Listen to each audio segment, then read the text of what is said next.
Travis and I are not in the same room. Entirely my fault. A comedy of errors of shit happening for me today. So I have been a big letdown for everyone. So I do apologize. The man who does not let anyone down is the Shangri-La himself, Mr. Travis Croft. How are you, sir?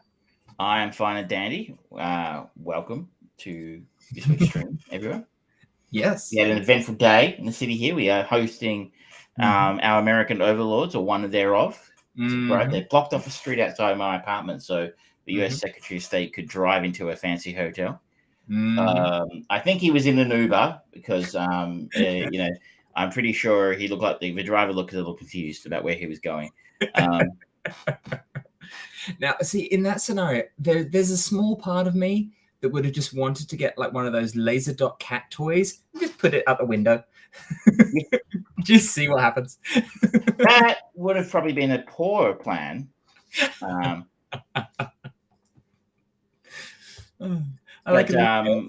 just glad that to have Anthony Blinken in town. To our American listeners, you probably know who that is.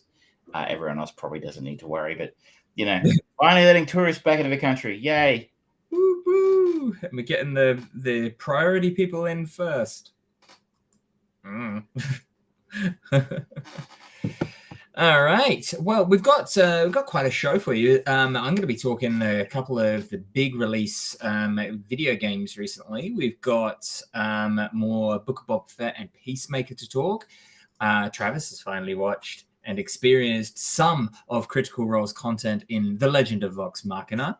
We have got our chain movie of the week, Ripley's Game, starring John Malkovich. Travis is then going to be picking our link in the chain for that. And Travis has kept things real classy this week. He's watched Jackass Forever, Pammy and Tommy, and The Tinder Swindler. So we've got some interesting stuff coming up. Where, my good friend, are we going to start is the important question. Oh, I've lost your audio, sir. Maybe because I was on mute. That would be why. My bad.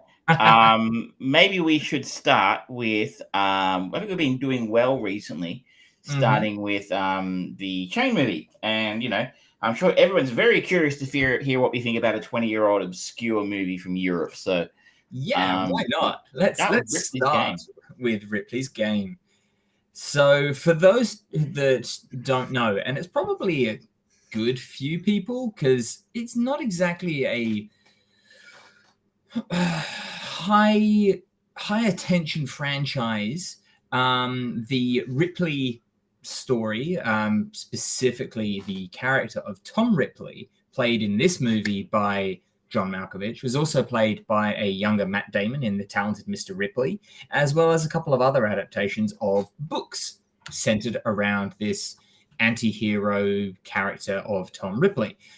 This is technically kind of a sequel to The Talented Mr. Ripley, as it is set in the elder years of the character's life. Well, I would say it doesn't. I've actually never seen The Talented Mr. Ripley, but the Matt Damon version.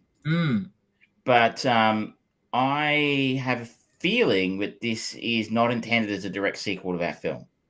No, I mean there's a couple of subtle nods in conversation where Tom is talking about little bits and pieces that, if you're very astute, you could make a connection between. So like, oh, this is what they're referring to, and particularly we'll get deeper into it. The sequence on the train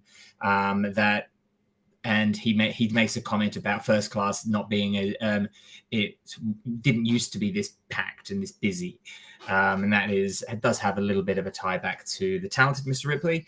But getting into the weeds. So what is Ripley's Game? According to the #1 used description of Ripley's Game on IMDb, it is a dying man in need of money is persuaded to assassinate a European crime boss. That is really boiling it down. It's a very brief description of a deeper story, I think. Yes, absolutely. So the dying man is played by Dougray Scott, and his wife, Lena Headey, most famous for most people, I would guess, for Game of Thrones. as well as she was the villain in the Carl Urban Dread movie. And she was in Fighting With My Family. More recently, she was in Gunpowder Milkshake. That's right. Yes, absolutely. So she's been around for quite a while. And this is quite an interesting one, seeing much younger Lena Headey than I was going to say, for a second, I was like, is that Keira Knightley? Like, there was a very strong little bit of Keira Knightley. And Lena Headey was hot, like, when she was younger. I mean, like, I guess maybe some people still think she is. I'm sorry to sound like a little bit how dare you? Because she's only 49, but that's a 49-year-old face that has lived. It looks like she's had a lot of plastic surgery, and I think Hollywood has very much had its way with her. Honestly, I just think, like, I mean, I don't know. People think she was sexy or something in the Game of Thrones, but like, wow, she was an incredibly beautiful woman in her younger years, 20 years ago, at 29. So, but yeah, for a second, I was like, I had never noticed a resemblance between her and Keira Knightley before. Yeah, 100%. Back on track. DeGray Scott has got, I think it's pancreatic cancer or something like that. And he's basically, we meet him and he's bitter, he's jaded, and he's trying to find reasons to keep living and stay positive for his wife and his child. But it's not until a dinner party, which I don't quite understand the main setup for this. We meet the character of Tom Ripley is heading back to this very later described as overly restored manor house villa. And just in a passing thing, DeGray Scott's character, Jonathan Trevani, he just invites Tom Ripley to a party. And Tom turns up and then meets Lena Headey's character, who is Sarah.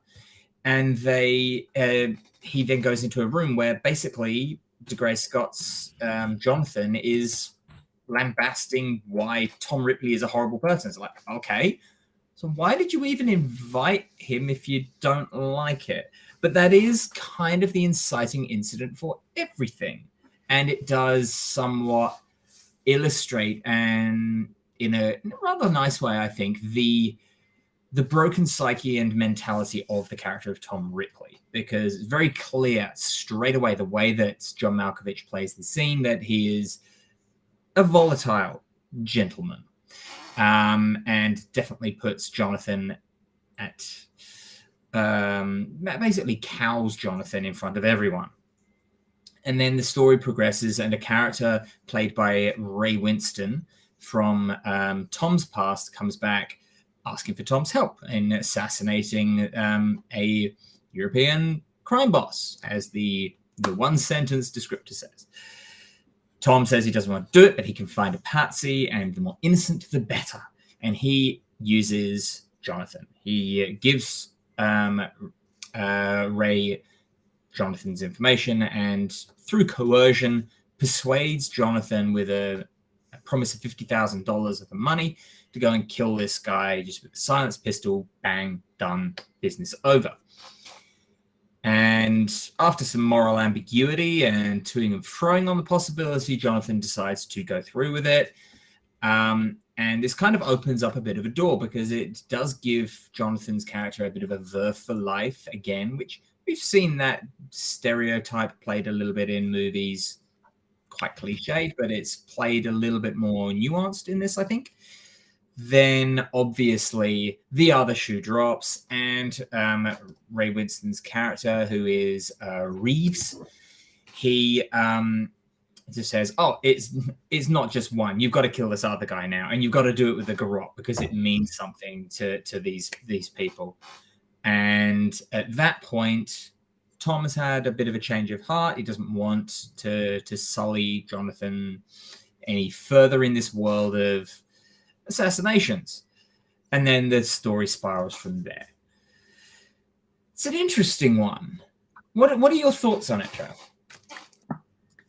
This feels like a very old film. Like, I had to keep reminding myself I was watching a film from this century. because it really felt like a film from maybe the 70s or older. And not just in the style of filmmaking, but in the setting. But I believe it was set, I think, in the present day, because there were mobile phones, old ones, but but yeah, it didn't feel like it's present day. It didn't feel like 2002. I think, if I'm not mistaken, this film came out the same year. I'm gonna double check, as The Bourne Identity. Yeah. First one. Yes, it did. 2002. Yeah, and just looking, it came out a year after another anti-hero movie, Hannibal. Yes, and I could feel some connection to a film like Hannibal, where it didn't necessarily feel older. But maybe that was the fact that they were both largely set and filmed in Europe, or at least large portions of Hannibal were set and filmed in Europe. We reviewed Hannibal for the show, I think, last year. We did. And I don't know, I didn't think that film was that great. But so parts of it, especially the train scene, it just sort of reminded me of something a little bit, Hitchcockian in parts, almost North by Northwest, nowhere near as good as that. No. But there was a vibe there of those kind of films you saw in the 70s. And in the initial assassination scene in the zoo, again, reminded me of something you might have seen from that period of film. I found myself constantly having to drag my head back and go, this isn't the 70s. It's not set in the 70s. Yeah. Listen, I think it is. It's set in the present day. At the time the film was made. And I don't know if that was a conscious creative choice from the director to try and give it a vibe of it. I mean, one of the things his films from the 70s did was have an active sense of paranoia about them, which they did very, very nicely. If you think, we talked a few weeks ago, maybe a couple of months ago, about the Body Snatchers, Invasion of the Body Snatchers, which is a palpable sense of paranoia throughout the film, or Day of the Condor, or something like that. And that's kind of what there's a more spy horror and spy films, but this one kind of had that feel to me. So I thought that was strange, not unpleasant, nothing put me off. It was just like going, what is it? I couldn't quite put my finger on it, but about what it was. It kept making me feel like I was seeing film from a different era. It certainly felt, as I said, I've not seen all of the Talents of Mr. Ripley, but it didn't fit. That film, despite being a couple of years before this, seems, in my impression, to be a lot more contemporary than this. Yes, absolutely agree. This movie, from the opening title credits and the way that it's presented, it is really wearing its European production values on its sleeve. It feels like a French-Italian movie in every sense of the word, not just from literally the production company behind it, and the names of the producers and the editors and everyone, all of them that are coming onto the screen, but just the presentation of it. There's a strange starkness to this, to the opening of the movie. It looks different. It's lit differently. It's shot differently. The way the story moves is differently. And that's not necessarily a bad thing. I kind of think I think it's actually kind of cool. I don't know if that still exists 20 years later, but I think it was, at least for still fairly recent, it's kind of cool that you could watch a film from a different part of the world, and it had such a different feel to it than Hollywood. Maybe we've become a little bit more, homogenized since then. I'm not sure. I have some. I wonder if. Sorry, no, go on. No, please. No, I was just going, I wonder if that is more because of what is being served up to us. I would like to believe that these types of movies are still very much being made, particularly thinking about French and German cinema and their adherence to the art of cinema and how they do like to sell their cinema as art pieces. But what gets picked up for international distribution is very much, this is the new Luc Besson movie. You can go to the cinema and feel like you're watching a world cinema experience. Luc Besson hasn't made a French movie since Angela. It's been a long time since he made a very French feeling film. Everything is very. It's a good point. I can't recall the last flat out French film I saw at the cinema. Wow. or maybe I can't remember the last. I can remember the last Italian film I saw at the cinema. Actually, it was in 2017. So I guess it's maybe that's part of it. I don't see a lot of flat out. I mean, even if this is an American film shot in Europe. I guess how to describe it that way, because it's made in English with mainly of a cast of an American and 3 Brits. So it's difficult to know how to exactly classify it. So it's not straight out a European film. But it's an interesting. I wonder if anybody else can. If you're watching and you've seen the film and you feel it watching it, and you've got a suggestion about what it is you think is different about it, or are we simply so far removed now from America? This was a European. It was Italian, French, and UK co-production. No America involved. Yeah, it doesn't surprise me. It doesn't actually surprise me a great deal. I was going to say, or are we just so far removed now from 2002? It's so long ago, and the look and feel of 2002 is so foreign in 2022 that it feels like a very old film, when in my head 2002 was a couple of years ago. True, but I don't know if that's genuinely it, though, because you think about The Matrix, the first Matrix that came out right at the turn of the century. That's over 20 years old, and yet the look and feel of it still feels very fresh, and yet it's like flick phones and things like that had their moment in the sun and they disappeared and they came back somewhat and things like that. I don't think anything. That is an extraordinary film, though. That is an extraordinary piece of art that can stand. Some of them stand the test of time. But you see your film and you're like if you like music and you listen to the White Album, that feels incredible and contemporary even now, and it was recorded 60 years ago. So it's just probably less, 55, 60 years ago. So you kind of, I think you're judging it. I don't think we judge it by the absolute best out there. We judge it by something that's fairly mediocre. Like, unfortunately, that's what Ripley's game is. I have some critiques of this. It's to be polite, it is languid with its pace. Yes.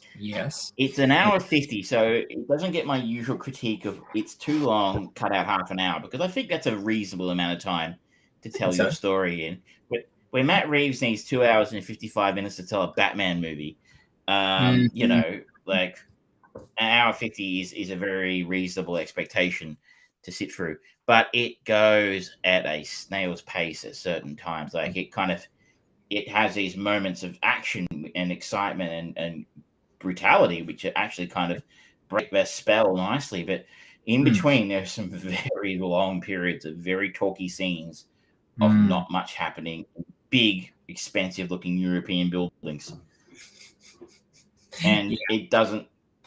I don't know. It doesn't really work in this, in the sense it's like, come on, guys. I don't feel like this is moving the story along particularly.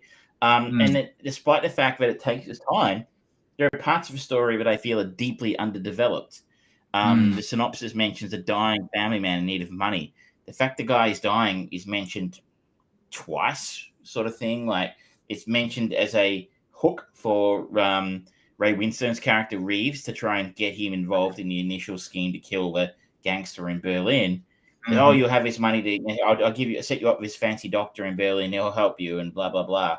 But it really isn't a deeply motivating thing. It happens, happens to sort of really reinforce it. That's why Jonathan's doing what he's doing. And, this is why he keeps buying in, is because he's dying. It's just kind of there, but it's very much a background issue for me. Yeah, that's very fair. I feel like this is trying to be laser focused as a character piece rather than the story is very incidental. But at the same time, I can't decide if DeGray Scott is a good actor or not, because his character is quite boring in this, and especially when you're going up against two pretty heavy-hitting character actors of Ray Winston and John Malkovich, who He's a very wishy-washy character, isn't he? Yeah. But then every time that Ray is on screen, that Reeves is on screen, it just lights up. He knows how to play that character. It's a bit of a stereotype for him of an English gangster, but he does know how to do it. And he imbues certain elements of level beyond character development that you need, and he just plays with it. The fact that he's always in like a fine suit, and then when he's running away for his life, he's just in tracky decks, and there's the insinuation that he's gay and things like that. So like it's all nice little extra bits that don't actually serve the story at all, but it's just they put thought into that character. And similarly with John Malkovich, the way that his dialect is, and that very floaty, somewhat effeminate lilt to his voice as he talks, it's threatening, but at the same time kind of keeps you off kilter a little bit as to like, oh, is he just being polite and posh, or is he actually thinking, I'm going to just gut you like a fish? But he plays it really well. And so when those two are in their scenes, those scenes are really cool, really tense, and they're tight, and the story comes alive. And then anytime DeGray Scott's in the scene, it's like, oh, okay, you're carrying a bit of weight here, aren't you? Ooh. I mean, Malkovich is obviously, I don't know, one of the best actors of his generation, one would say. I think he's kind of an icon, maybe, fair to say. Doug Ray Scott is currently starring in the CW series Batwoman.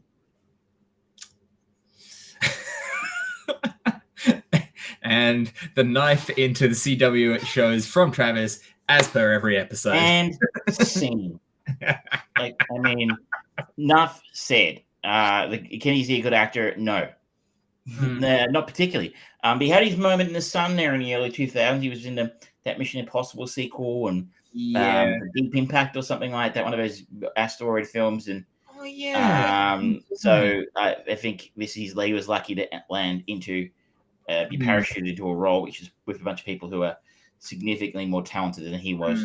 The other part of the film I found it was a little underdeveloped, and maybe I missed a memo somewhere. Well, I don't really get why Tom Ripley was helping him. Like, I kind of got, as you sort of noted, the gist of the film is Tom Ripley walks into a room at this party. Jonathan Trevani's sticking the boots into him, saying he's a bit of a douche. Americans have got no taste. Why he's renovated that place up for wazoo, yada yada yada. And it's a bit of an awkward scene. You're like, okay. And then Reeves comes along, wants someone killed, and Tom Ripley decides to roll Jonathan under the bus because he's pissed him off, basically. I mean, even that setup doesn't really make a lot of sense to me. It's like, why would Reeves try even want somebody who doesn't know what he's doing to try and kill someone? Like, it's kind of a cool idea, but it seems like a stretch. But okay, we'll buy that one. But then once shit hits the fan, for Jonathan, he's in trouble and he's been forced to do this other hit job. I don't think I actually put together why Tom Ripley cared. Yeah, I think it stems to a scene that felt completely out of place and badly edited and just lost in amongst the shuffle of the scene where he goes to Jonathan's house while Jonathan's not there, and he has a conversation with Sarah, and just talks about she explains to him that Jonathan has got cancer, and that there's like every now and then she does relish the idea of Jonathan dying so that it can just be done with. And I think that's supposed to be more of an emotional hit to kind of awaken that consciousness within the character of Tom. But it doesn't play like that in the scene, and it's a very forgettable scene that is also whispered, and they don't really do much with the dialogue and the sound to actually help. It just literally sounds quieter than the rest of the movie. So this pivotal moment, or in this inciting incident for Tom's turn to be a little kinder, shall we say, is lost. It's literally muted compared to everything else. It's like, okay, so now is he now just trying to fuck over Reeves by pulling his support back? I don't really know. His motivations were murky at best for me. Also, the other thing, I guess, what I was thinking, I mean, spoiler alert, guys, it's a 20-year-old film. I think that I'm not even going to put spoilers I think the statute of limitations has passed, guys. At the end of the film, when the last gangster, who everyone thought might be dead, pops up again and shoots at Tom Ripley, and of course Jonathan throws himself in front of Ripley. Yeah.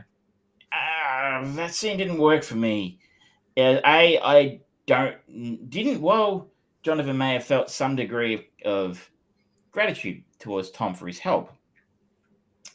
I'm not sure. Did he ever put it together that Tom was the cause of all this trouble? I'm not sure.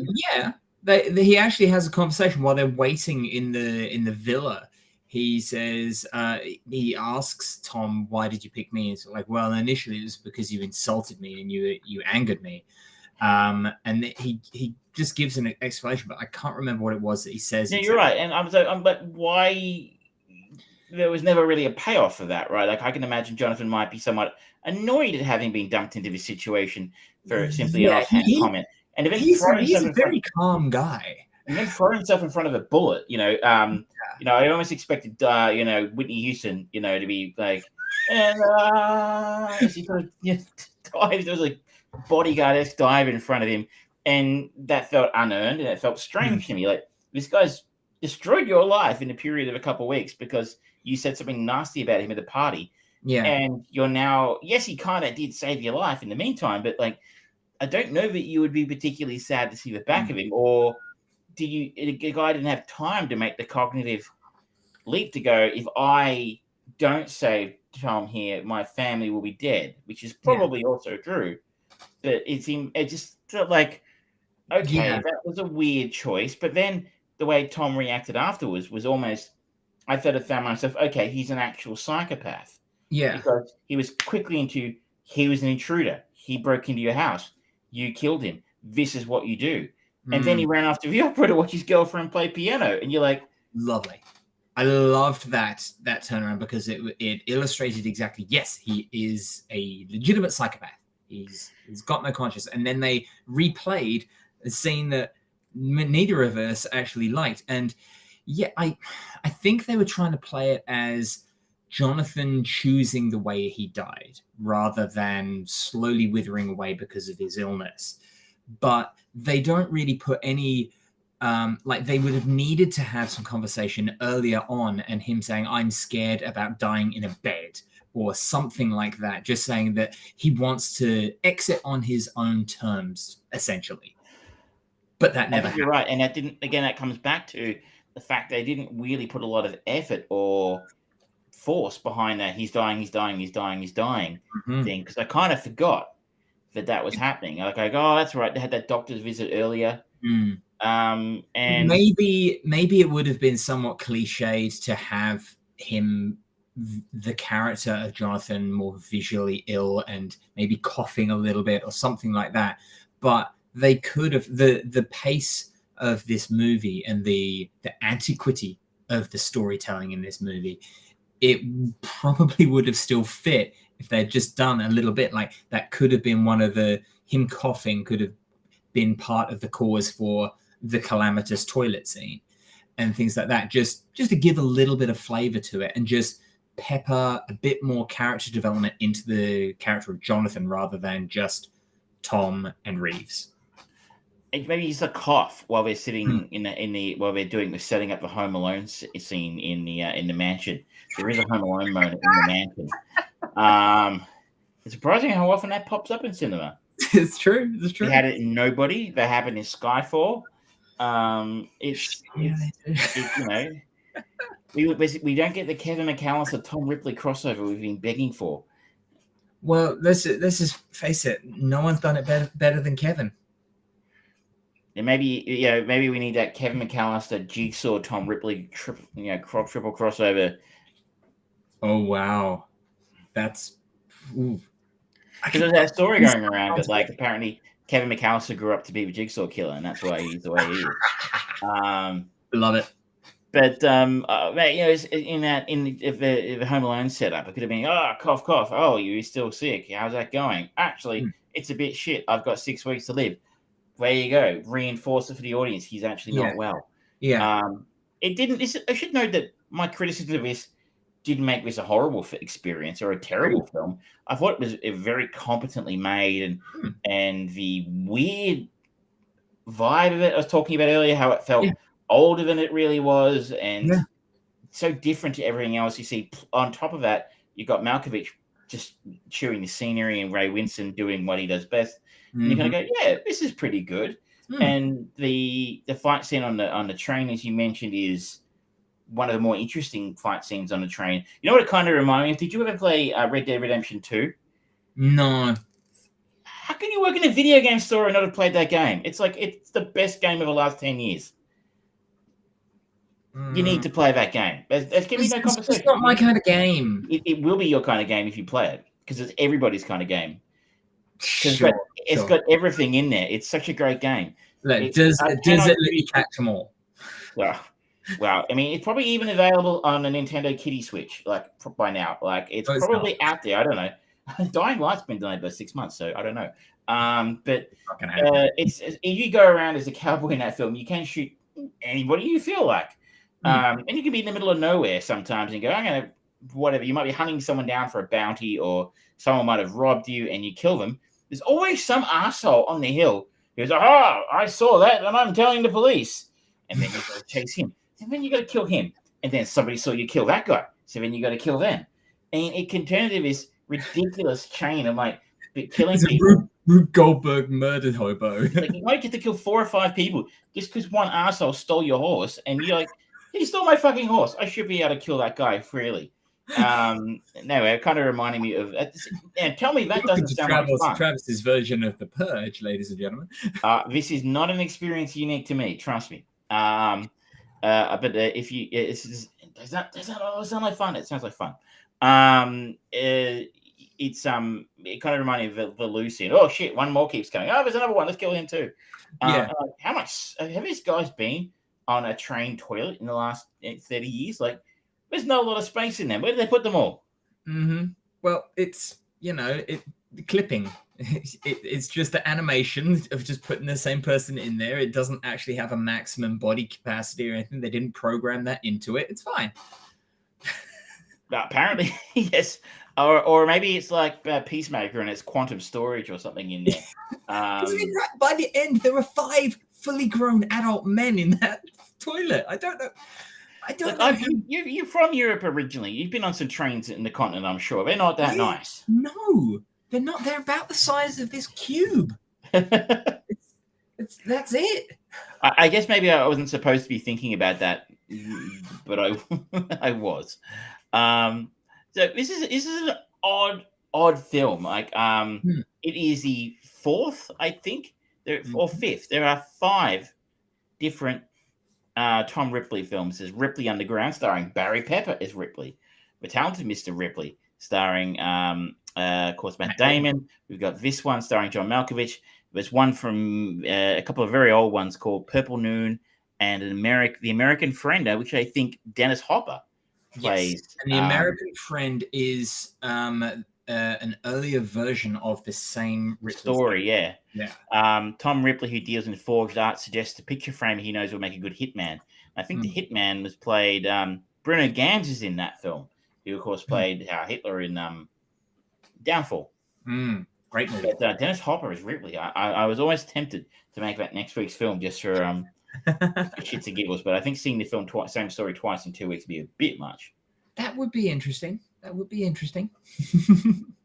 Overall, though, I kind of liked it, despite a lot of its flaws, because it just felt different.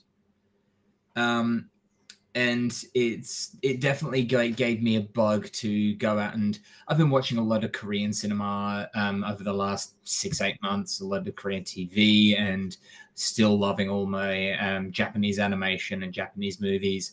But going back to French and Italian and German cinema, I think I'm going to go down that rabbit hole a little bit and find some some less than normal Hollywood fare, just because that little peppering of that European production in this was really refreshing. If you know a German or Italian film or a French film or any European cinema you'd like to suggest, that's maybe a little left of center. It doesn't have to be in English. All it needs to be is obtainable. Yes. Preferably obtainable. Like, we remember we're here stuck in the dark ages in Australia where, like there's quite a lot of stuff you can't get legally. Honestly, SBS on demand is not bad for world cinema. It's decent. It's about as good as it gets, really. Considering if it's not one of the Netflix exclusive specials, it's tricky to find older films on the streaming services these days. Yeah. But I think that's kind of exhausted Ripley's game. I liked it too in its own way. It was like for a film I had no knowledge about. I've not seen, didn't see the Matt Damon film. I was like, this is weird, but I like it. Yeah, I'm giving it a solid 4 out of 7. 4 out of 7. If it's a definite 4 out of 7 sort of story, almost as good as The Dark Knight. No, that is a reference to the 5 out of 7. The 5 out of 7 meme. If you don't know what the 5 out of 7 meme is, it's on the shirts. Google it. It was a thing about 5 years ago, but we're not letting it die. No, we are not. Now, Travis, you have got the keys to the kingdom. Keys to the kingdom. Where are we going next? For a little while, I was going to follow Patricia Highsmith, who, of course, was the author of the book. Yeah. That this is based off, and we're going to go back and watch Strange on Train, the Hitchcock film. But I've thought differently about when I watched the film. I noted that the composer on Ripley's Game is the one, the only, the incomparable Ennio Morricone. And that the guy did a lot of different things in his career. Yeah. Unfortunately, he passed away, I think, a year or two ago. Yeah. And the guy worked on literally hundreds of different projects in his life.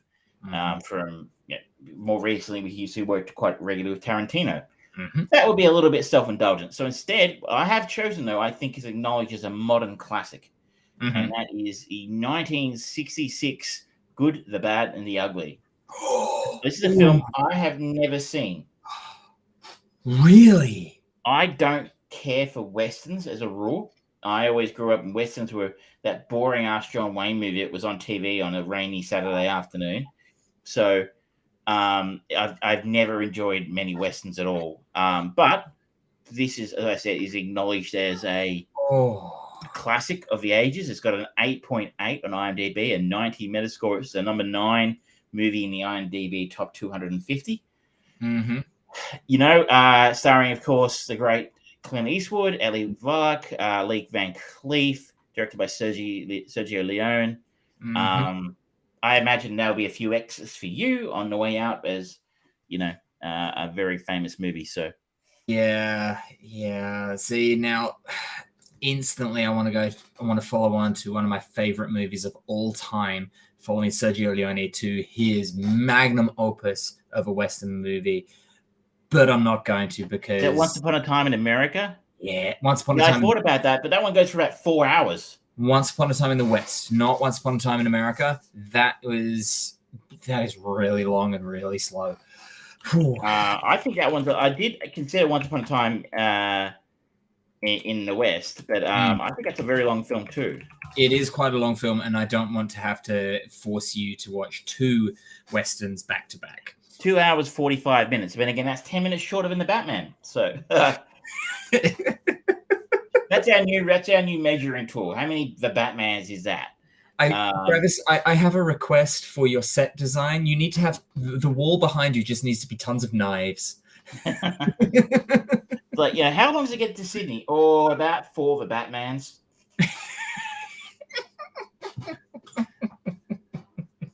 Going to be our measure, but that's be the new measure. If you forget the metric system, it's all Matt Reeves films. Oh goodness me, it's about a Batman and a revolver away. But fantastic choice of Good, Bad, and the Ugly. It's been a while since I've seen that one, so I'm very much looking forward to going and enjoying that one again. Oh yeah, I've got It's a bit of a trip back in time, but not quite as far back as Strangers on the Train would have been. That would have been a tough one to get out of, but we could have done something. That was it. But then you could always follow Hitchcock, right? Hitchcock can take you anywhere, right? Yeah. Though he hasn't made a film in about 40 years. He's been very quiet since he died. I think he's just waiting. He's waiting for the right moment. Maybe it's just like Tarantino. He's just like, nah, done. I'm going to write novels now. 45 movies and I'm done. Yeah, that's what he reckons. We had a conversation the other week. We're moving off classic films of the 60s now and Hitchcock too. We had a talk the other week around one of your favorite web series, podcasts, Twitch shows. Yep, all of those properties. Critical Role, based on Dungeons and Dragons, and has become a phenomena around the world. Very big, and has now scored itself its own television show on Amazon Prime. You challenged me to take a look because I am not, of course, familiar with the podcast. You're a big fan, so this would be an interesting yin and yang to see what a critic, a mad fan thinks, and somebody who's a complete outsider. Just because I'm a fan, it doesn't make me a mad fan. It is coincidental that I am also mad. Let's say a big fan of a show, like someone who's really into what they do, very familiar with their content. Yeah. The Legion of Vox Machina came out a couple of weeks ago. Is a 6 episodes launched now. Sorry, what's that? There's 6 episodes now available on video. So, in a desperate attempt to pay off a mounting bar tab, a band of misfits end up on a quest to save the realm of Exandria from dark magical forces. This is an animated series. The voice talent is pretty no-name unless you're a fan of the podcast and stuff. I've never heard of any of these people before, except for Tony Hale and David Tennant. You've not heard of David Tennant? They said David Tennant and Tony Hale, but they're only in 2 episodes. The main cast are pretty anonymous, again, unless you're a fan of... You know Matt Mercer, because he is... what's his name? It's High Noon in Overwatch. Oh, the cowboy who had to have his name changed. Yeah, McCree. Originally McCree, but now something else. They changed his name after the whole sexual harassment thing. Okay, cool. Well, I didn't know his name. Yeah. But I imagine these people are mainly voice talent, right? Yes. Yeah. They've been in a lot of things, like just looking down. Laura Bailey is one of the queens of voice acting, particularly for American video games, as well as most of them actually all started up doing dubbing for a lot of anime shows and things like that. One of my favorite anime shows of all time is Full Metal Alchemist, and both Laura Bailey and Travis Willingham, who are a husband and wife couple. They've worked together many times. They both worked in that one, as well as a huge number of other things. For other people who might not necessarily know the Critical Role stuff, Liam O'Brien, possibly his most famous voice role is that of villain turned hero Gaara in the Naruto series. Sam Riegel, he has been all over the shop, literally everywhere. One of the more recent games that he was the voice of, he was the player character's voice in Rage 2. And then Ashley Johnson, she, I guess, probably the most famous thing right now is either The Last of Us. She was in that.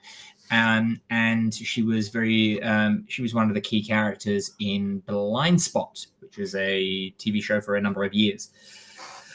Taliesin Jaffe, but not exactly a AAA talent in here, which is actually a good thing. It's like we've talked before when we talked about Marvel's What If, that maybe getting screen talent instead of getting really great voice talent kind of let that show down a bit at times, in the sense that those two types of acting aren't necessarily always transferable.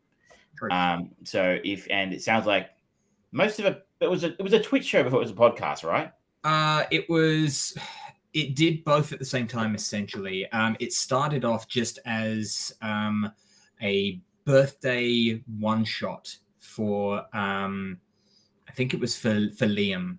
And they just kind of got together, this ragtag group of friends, to play Dungeons and Dragons. And many of them, they hadn't played it before, or it was the first time that they'd been playing since being at college and that sort of stuff. And it just became a bit of a local legend around voice acting community.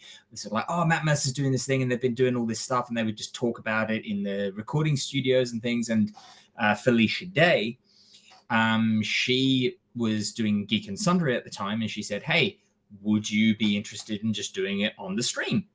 And that's where it just took off from there. It's become the biggest success on Twitch. And it spawned, they're onto their third campaign now. They have had numerous people come in and do sessions. They've had Vin Diesel do a one-shot with them.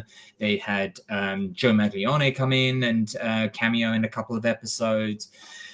They are the little train that could, and they just keep on going. And so they decided to use their ever-growing fan base to launch a Kickstarter for a limited-run animated series. It was designed to just be a prequel series, just kind of setting up the team. It broke records on Kickstarter very quickly, and instantly they just went, all right, we've ended up making like $15 million. We've got enough to make a whole series. And then it kept on just being so successful that they were able to sell it to Amazon Studios at a time. This was 3-4 years ago now, I think. Amazon Studios is still quite fresh and new, and they're still looking for new content. And an adult animated show, very much in their wheelhouse. They were buying up a couple of things. A little show that me and you both liked called Invincible. One of the shows that they picked up is adult animation. And now here we are. The season is opened, and it's I'm going to come out straight away and say it is jarring. Purely because I know the first campaign so well. I know these characters inside out and backwards, and these actors have lived these characters for years. But it is an adaptation of that source material. So there are fun little nods in certain elements. It's like, oh, I know what that means, but they're not making a big deal of it. But at the same time, the story is kind of feeling rushed to what I'm used to. So I'm having to really divorce myself from the source material. And it's one of the hardest experiments that I've had to do with that. Like, I adore the Dune books, and I talked a few weeks ago when I watched Dune how much I loved it and how good it was at adapting that source material. They did a very good job. Another recent adaptation that I think they did a good adjustment adaptation was the Wheel of Time series to the book, which has just been renewed for a third season, by the way. Yeah, very good news for me and for them. So this is the hardest one I have, because it is, when you listen to it as a podcast, it's 2 to 4 hours per episode, depending on how long those sessions go. And they can really spend time in it. And because it's recordings of live essential improv, there is always that good natural balance of pacing going through. There are those quieter, more reflective moments where they're just building character versus the action sequences where things go on. And so having to condense and expand at the same time in different areas and to retranslate that story is a really bizarre scenario for me to go through. I am really enjoying it. I think they are doing overall a very good job. But at the same time, I do feel like they're kind of rushing it because I know everything that has, all of the other incidental stuff that's happened to the point at the end of episode 6. It's like, wow, they've got there and they've changed a few bits. And I don't know how I feel about that. I get why, but at the same time, if they were they didn't need to keep that in if they were going to change it. And I'm nitpicking a lot, which isn't fair on the show to nitpick as microbely as I am doing it. What I'm interested in is, you have no experience with this. What are your thoughts on this new animated show that's just come out? My concern of a show is that it's a show with a strongly built-in fan base, like a massive built-in fan base that was basically made for that fan base. Yeah. And I'm not familiar with it. So I was concerned about how are they going to now walk that tightrope between fan service, keeping them on board, but also making it accessible to everyone else who doesn't listen to the podcast. And they've failed miserably on that. They've, as expected, come down 100% on the side of fan service. Now, for me, in fairness, hand up, fantasy cartoons probably never really going to be something that was my jam. But it's as, I mean, if there's a cliche this didn't employ, I can't think of it. Like, it's utterly cliche. And maybe that's the appeal. I don't know what the appeal of it is to its fans. Like, they obviously massively enjoy it. You jump online, you'll see it's getting massively good reviews. It's got an 8.8 on IMDb. I suggest that's largely its built-in fan base who just come on and give it tens because yeah, I'm sure they're loving it. I'm sure it's just be brilliant to have your favorite podcast, but you've been imagining in your head now turned into an actual show visualized. But I didn't care about any of his characters. I wasn't given any reason to care about any of his characters. I wasn't told who they were. I wasn't told why they are where they are. I don't know where they came from. How did they become a group? Don't know. Don't care. Here they are. They swear and they tell dirty jokes and have sex. Woo! Aren't we edgy? That I will absolutely agree with that, especially considering how the genesis of this animated show came about. And it was supposed to be just a couple of episodes of kind of before they become Vox Machina.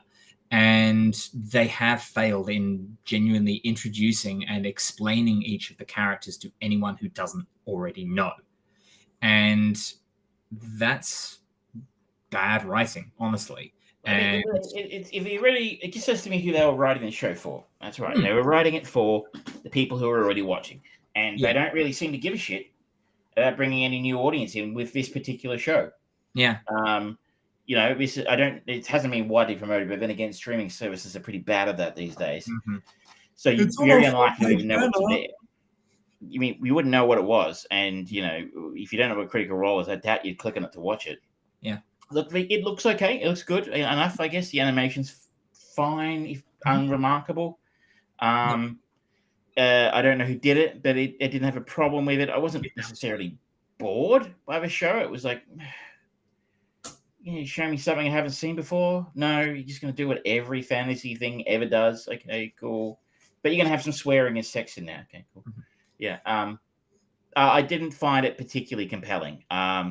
As I said, I kind of needed to be given some more information about who these people were, why they are the way they are. Why should I care about this group of people who, they just kind of get around being douchebags, I guess. But look, I mean, take my review of this with a massive grain of salt. This is not my normal style of thing I would sit down and enjoy. I find most fantasy incredibly cliche because they all seem to adhere to the tropes so deeply. But I mean, and I'm not familiar with the source material, so this is not a show that was made for me. I mean, it's not only is it the source material of the Critical Role show, but also the source material of Dungeons and Dragons, which has been so frequently for generations at this point been mined for basically every fantasy movie ever made, plus its very tenuous love-hate relationship with J.R. Tolkien's work and things like that. So yeah, it's kind of like, well, yeah, it's going to be tropey because this is kind of the fantasy writer's guide source book. You want to do fantasy writing, you've got to know this, and this. But I agree, they've failed on opening this up to a new audience. And that's really my complaint here. It's not so much that they've made a bad show. It looks fine. Yeah. I'm sure it's the fans seem to be enjoying it. My question I was going to this with was really to try and actually remove it from something. Do I enjoy it? Do I not enjoy it? because let's face it, it's probably not something I'm ever going to really be loving because it's just not my thing. Yeah. But what I was trying to analyze is this going to are they making this accessible for people who don't know what Critical Role is and don't want to listen to 600 hours of podcast? Because it kind of feels like that's what you'd have to do. Yeah. And honestly, they fail on that. It's a fail mark on that for me.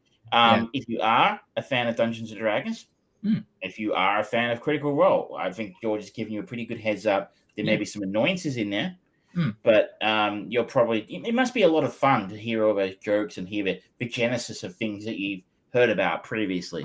I do enjoy a lot of it, but at the same time, if I want to experience it, I'll just re-listen to the podcast because I know I've listened to campaign 1 like 9 times now, and it's still as emotional, comical, and brilliant every time. This is another one. This is going to be my tally that I'm going to do.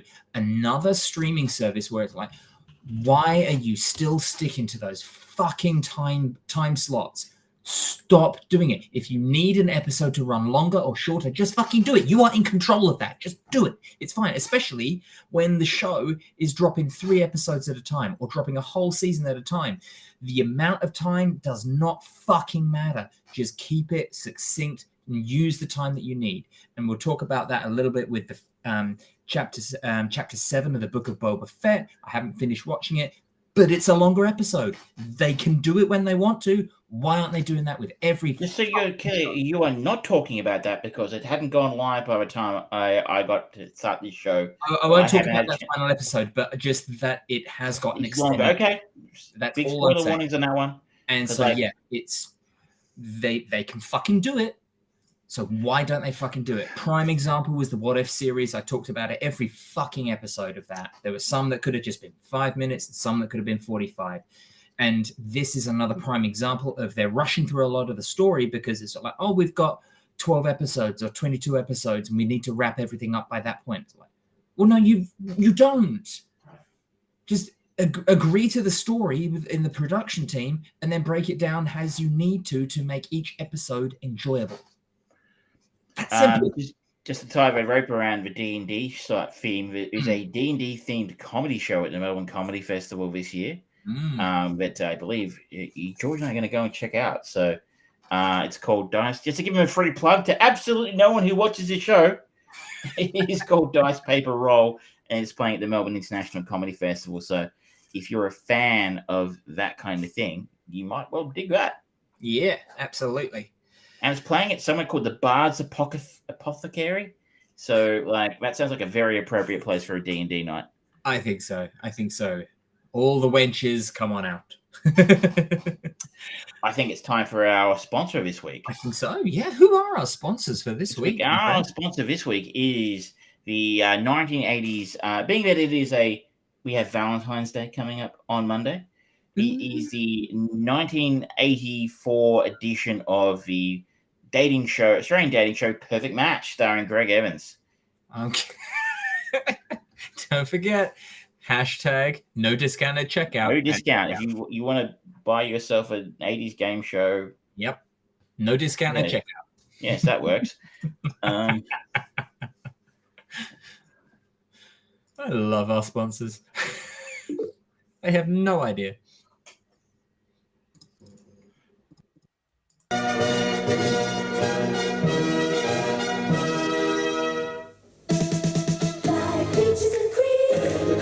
Team. Like sand in the sea, and birds in the beach, like an oyster and a pearl, a guy and a girl.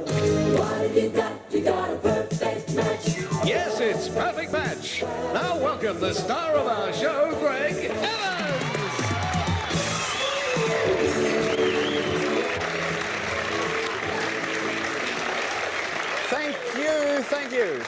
Thank you, everybody in the studio, and welcome to another Monday night, and to you at home, wherever you may be perched in front of a telly set, anywhere around Australia. We thank you for your company, and welcome to Perfect Match. Here we go again with another fun week, and to introduce us to our first 3 tonight, here's Debbie Newsome. Hello, everyone. Deborah. Hi. You look like a musk stick. Oh, do I? Big tall Bostic. How you doing? Did you have a nice weekend? Lovely weekend, did you? Fantastic. Yes, still the closing bits of the Olympics and a bit of the television. Fantastic, and hasn't it been a spectacular coverage? Yeah, terrific. Just wonderful. Congratulations to all those technicians on the 10 network too. They did a fine job. Now, being a Monday night, of course, we have a lot of people to bring back this week, and boy, there's some funny ones coming up. Here's a taste of what some of them have to say. Well, I guess she probably thinks I'm a bit of a Casanova and a bit of a U-Butte perv. He's not the sort of person that I'd like to go out with on a regular basis, no. So? Not an inch. It was good, it was great. Well, I wouldn't say it on camera. I said I would have clobbered him if he came near me. I hope I never have to see you again. Tell you what, I think we're going to have a lot of fun, Deb. Yes, Please tell us about these three ladies. Okay, Greg, our first contestant is an accounts clerk, Helen Daly. Hello, Helen, nice to see you. Next is a word processing supervisor, Jenny Keener. Hi, Jenny, nice to see you. And a bar attendant, Karen Halls. Welcome, Karen. Thank you, Deb. Thank you. Good luck, ladies. All right. Number one, more about yourself, please. Well, Greg, I'm passionately interested in studying Buddhism and astrology, and I particularly like to do it with the lights on. Right. Number two. I'm a word processing supervisor for a leading oil company. I enjoy horse riding and live entertainment. Okay, and number three. Well, Greg, I like travelling and meeting new people, just going and having a really good time. That's the way. Good time, girls. Have fun on our show tonight. Yes, please, give them a big clap. Okay, next, at the back on a big black stallion awaits a man. Please tell us all about it. Right, Greg, our first single for the week is a hotel manager who loves surfing, squash, tennis and keeping fit. Welcome, Russell Murphy. How you doing? Very well, thank you. Hotel manager?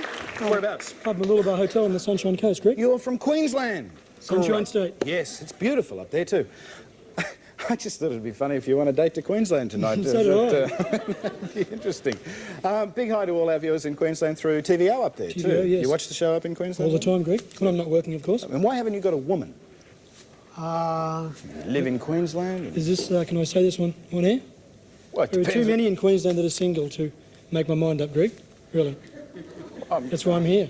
Well, I'm glad you said that on air. Have a seat, Russell. Have fun with us tonight. The rules of the game, we want you to ask a series of questions at least. Wow. That was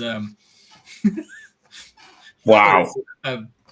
Why don't you have a woman? Is the opening question. It was the 80s people, and I think I'm not alone in saying dead set chick magnet, that bloke. That Mo, the skinny tie, the cheap ass looking jacket. It was an ensemble, and that was a time capsule that I'm glad we have moved beyond. I was just going to say, I reckon there was a party in my pants, and everyone was invited when that bloke walked on screen. Let me tell you right now, that was after seeing Greg Evans' haircut, by the way.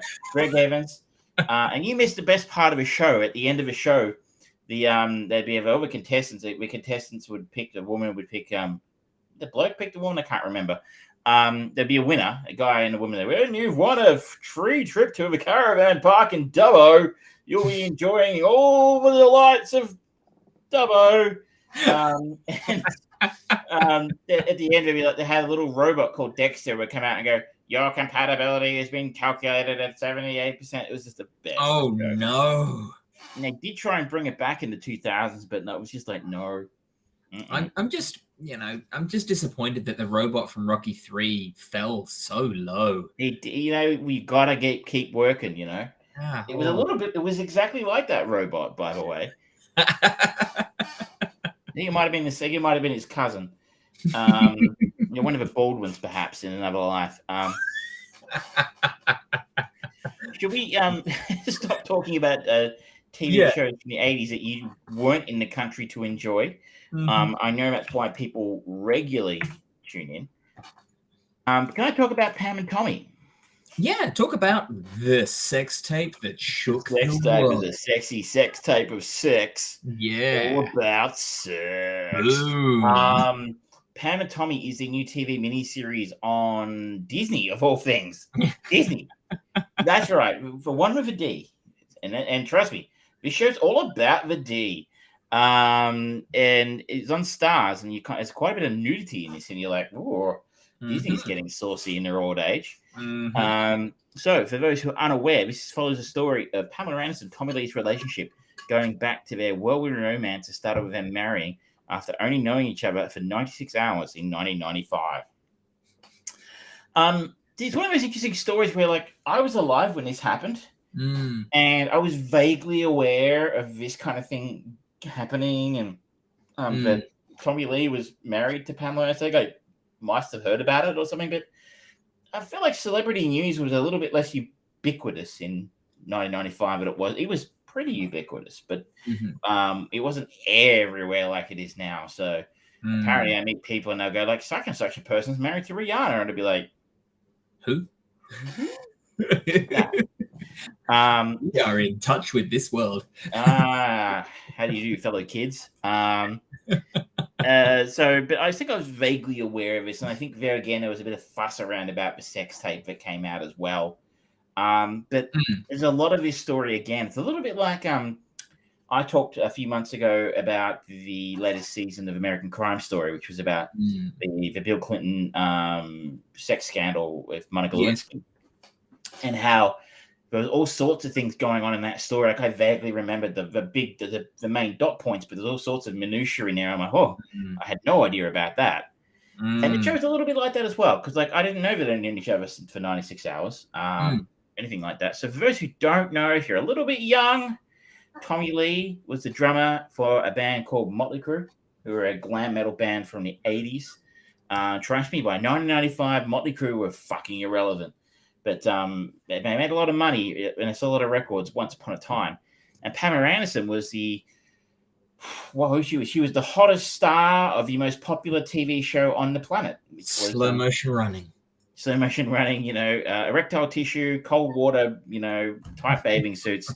I think there was a Baywatch movie a couple of years ago, if I'm not mistaken. I never saw it. Zac Efron and The Rock, yeah. But she was the hottest star on the hottest show, and it was literally the most popular TV show on the planet. If the internet had been around, which it kind of sort of was, she absolutely would have been the most downloaded woman in the world. She was extraordinarily famous for her talents, beauty, and acting ability.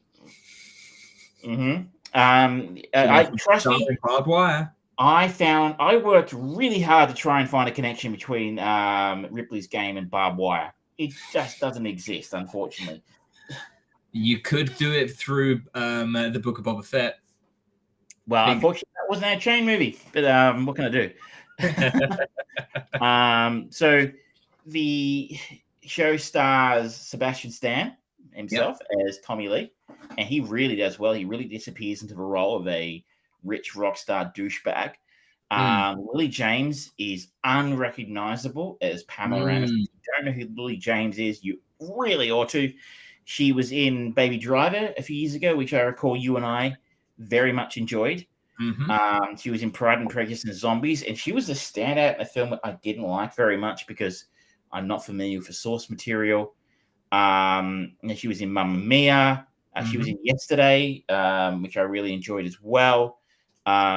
She was in Darkest Hour. So I think she's a real up-and-coming star, Lily James.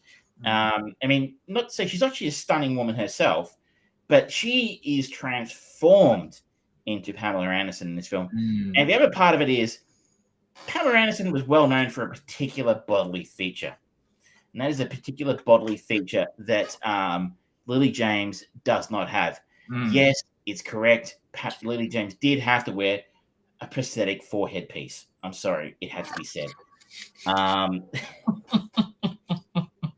Lily James had to don multiple wigs, a prosthetic forehead piece, fake eyebrows, fake teeth, fake breasts, and blue contact lenses. The whole process took around 4 hours, apparently.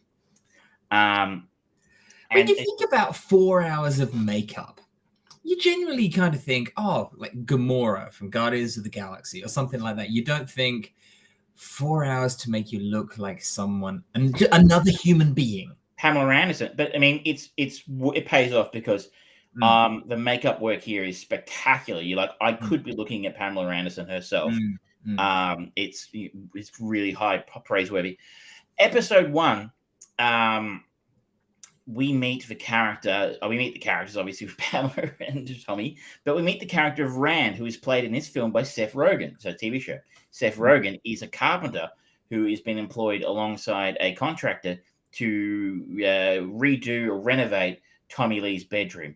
And Tommy Lee's an incredibly difficult client for them to have because he keeps insisting on changes halfway through the process. He's just finished the bed over here. He's like, actually, no, I want the bed over here now. And they're like, oh, man, it's going to cost you a few $1,000 extra to do that. And he goes, yeah, no worries. Money's no object. But the thing is, he's not paid them yet. So kind of is, for the guys who are paying for it out of their own pocket. And we sort of left it that the Rand tells us that he's paid for his work, all the materials and stuff for his, the work he's been engaged in on his Discover card at 18%. So they're getting kind of a little bit iffy about the fact that they haven't been paid any of their money yet. And then later he decides he wants a water bed. And they're like, that's going to take a whole bunch of extra work. And, we're going to need, you to pay up front for that, which he also doesn't do. So Rand is a really put upon sort of down in the luck character. And I mean, I guess I'm a little bit spoiler here. Things escalate to a point where Tommy Lee fires them from the job because they keep asking for their money and stiffs them on paying them. So Rand decides to take revenge. Okay. And he takes his revenge in a particular way, which basically involves, I think it's fair to say, he robs Tommy Lee by stealing a safe. Okay. And the insinuation is there's a whole bunch of shit in that safe. And one of the things in the safe is a videotape. And he takes this tape. It's a remember the little videotapes that used to get in video cameras back in the 80s? The tiny ones. And because he can't play it, he takes it to a friend of his. A friend who is called Uncle Milty, played by the incomparable Nick Offerman, who runs a porn studio. Which at that point we learned that Rand had, at some point in the past, also worked in porn. Okay. And when he actually puts that tape in the actual, the machine, they learn what's on that tape. And what's on that tape is a video recording of their Pammy and Tommy having sex on their honeymoon. Now, pause for a moment. Tell me, how based on true events is this? Because obviously the sex tape did leak. Are these characters fictionalized characters for the sake of the story? Are they real characters? Is this what actually happened? Are they using it for dramatization? What's the situation? I don't know the answers to those questions. So it is interesting, again, a little bit like the Clinton show. I found myself diving into Wikipedia going, hang on a second. What? And just trying to look up some of the details. So this is going to take a little... This is not quite as well documented as the presidential impeachment scandal. It's crazy, I know. But it's a little. You have to be a little bit more digging, to try and find if that's really the truth. Now, it is based on an article for a particular magazine, which is where articles usually go. You'll be shocked to hear. Remember magazines?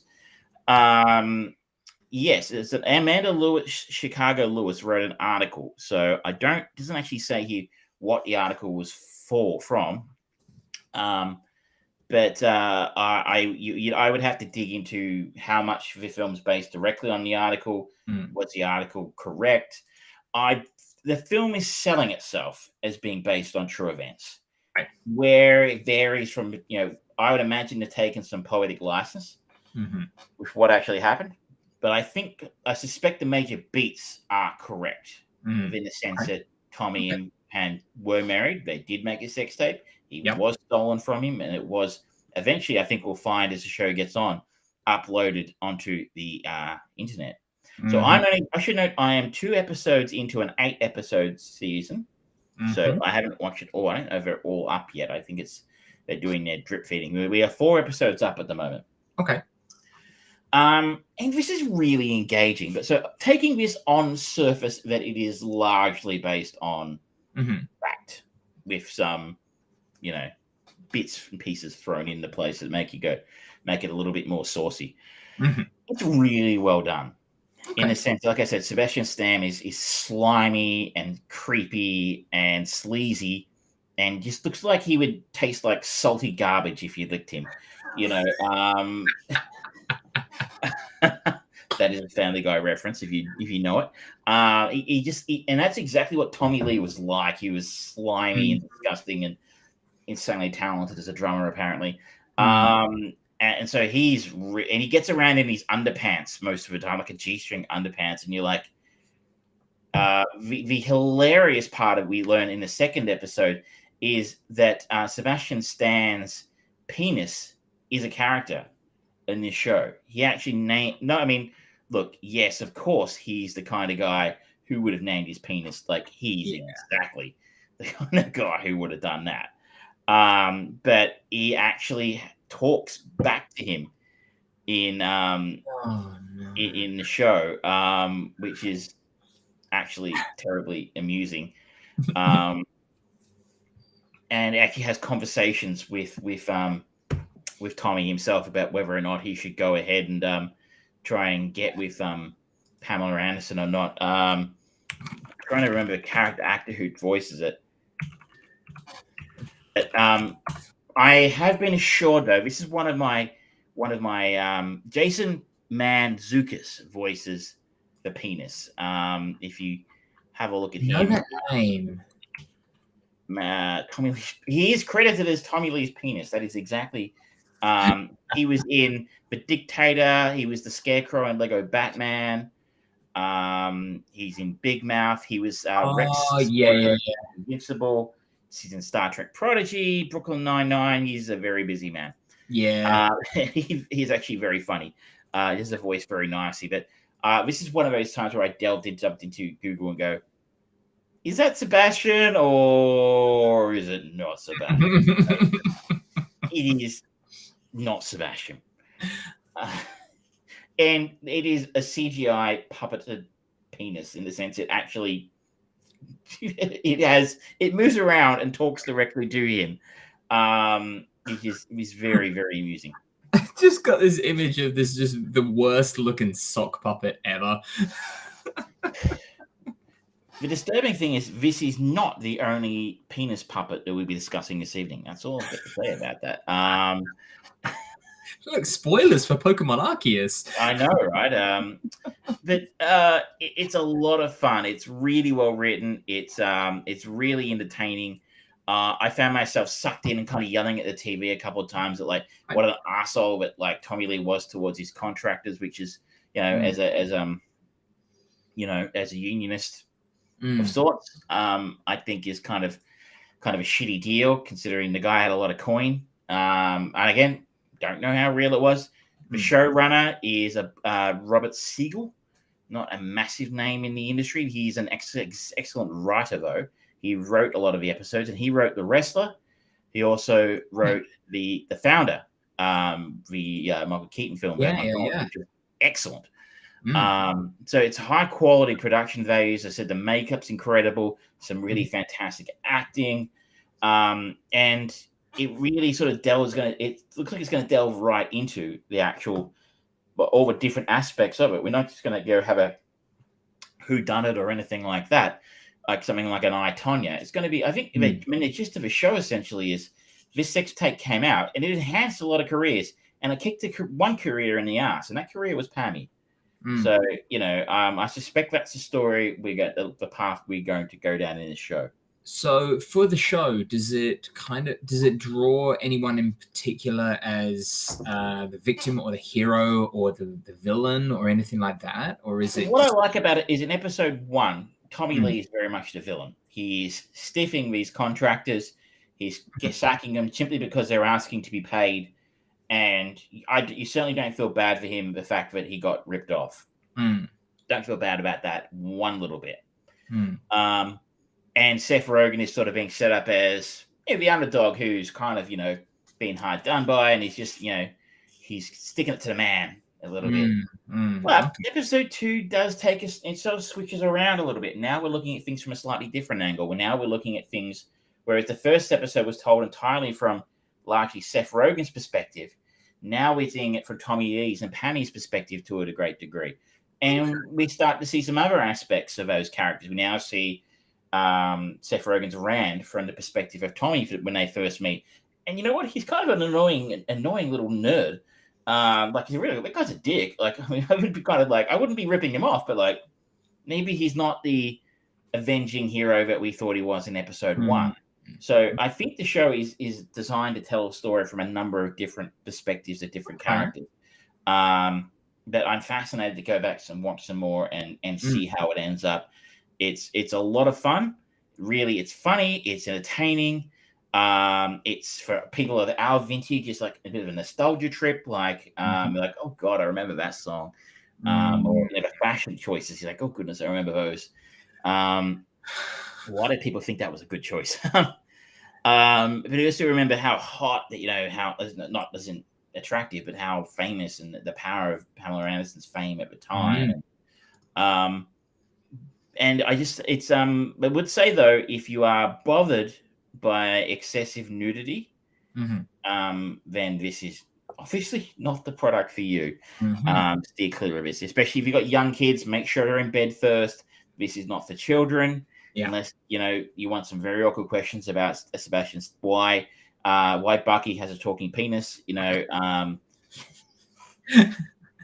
Just yet another advantage of a super soldier serum we hadn't been told about. Oh no! You're right, buddy. I could do this all day. The promise right myself. But I'm digging it. It's really good stuff. Okay, cool, very good. Good to hear. 21. Let's go. All right. Are you going to tell us about Pokemon now? Yeah, I'll talk about Pokemon. So, as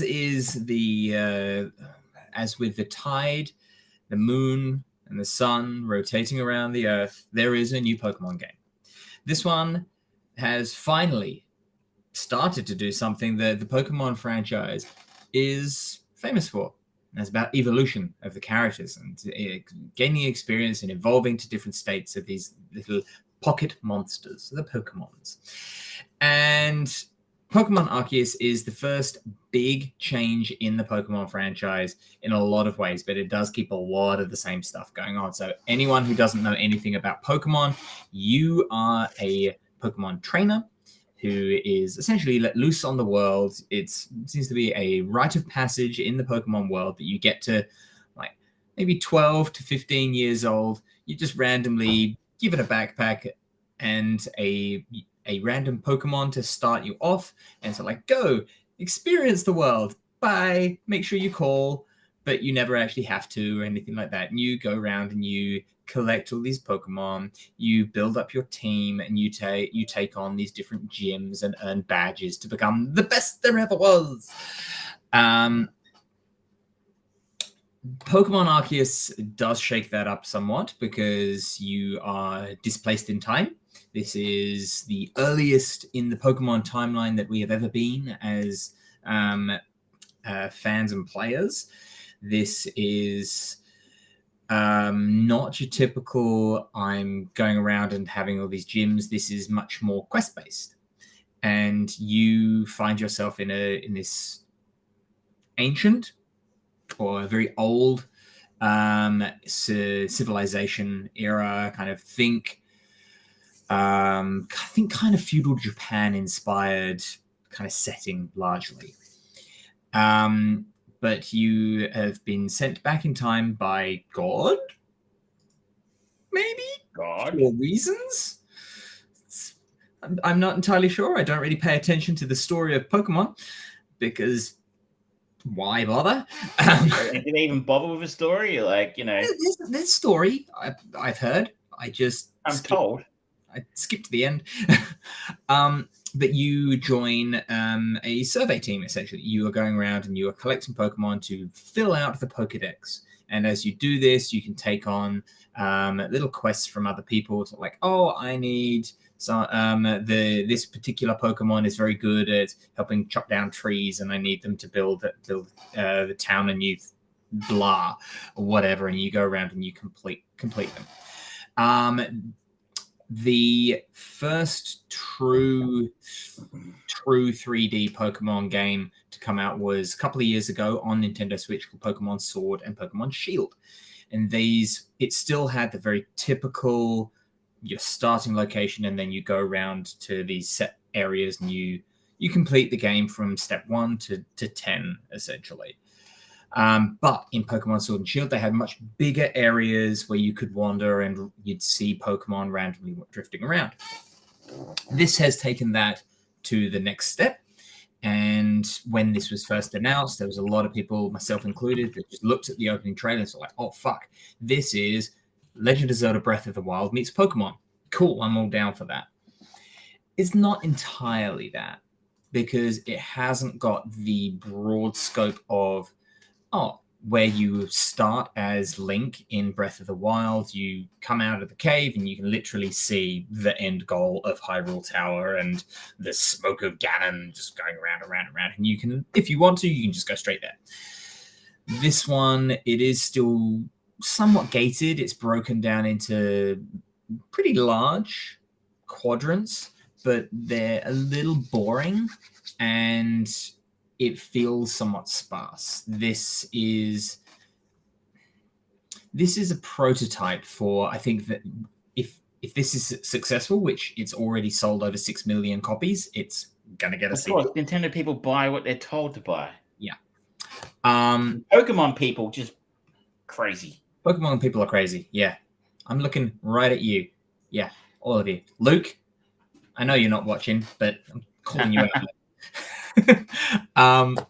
And it's a good start, but considering I'm pretty sure they're using the game engine of Breath of the Wild, there are a lot of things that don't quite measure up to that, and especially considering it's 6 or 7 years old and they haven't been able to perfect it. Like, there's still pop-in for some of the graphics, the areas aren't as inventive as you would want them to be. But it's, for a company that has been around for a very long time, Pokemon, I'm not talking about Nintendo specifically, but them as well, they're over 100 years old. It feels so slow. And it's nice that they've actually brought in a little bit more of the Western RPG of that, the side quests and things like that aren't necessarily important to it, but they help you learn more experience and things like that. Thinking Red Dead Redemption is a prime example of a quintessential Western RPG, where it's like, here's your sandbox, go play, there is a story, follow it if you want. Yes, absolutely, it's a compelling story, but you will be sidetracked by everything else. Where that has... something like that was really foundational of bringing that level. This is kind of baby's first RPG, more so than any other Pokemon game, because you can't really fail. And it's really easy. Like, I've had to encounter, like, there are some Pokemon that are wandering around and they've got kind of big red eyes and they are alphas. There's not actually any real incentive to collect all the alphas beyond just saying, I've got all of them, I've completed my alphas, which for me, that's just a job I do Monday to Thursday at work. And it's like, yeah, I completed my alphas, but I got paid for that. Whereas going to Pokemon, I paid them to do this. Something's wrong with that system somewhere.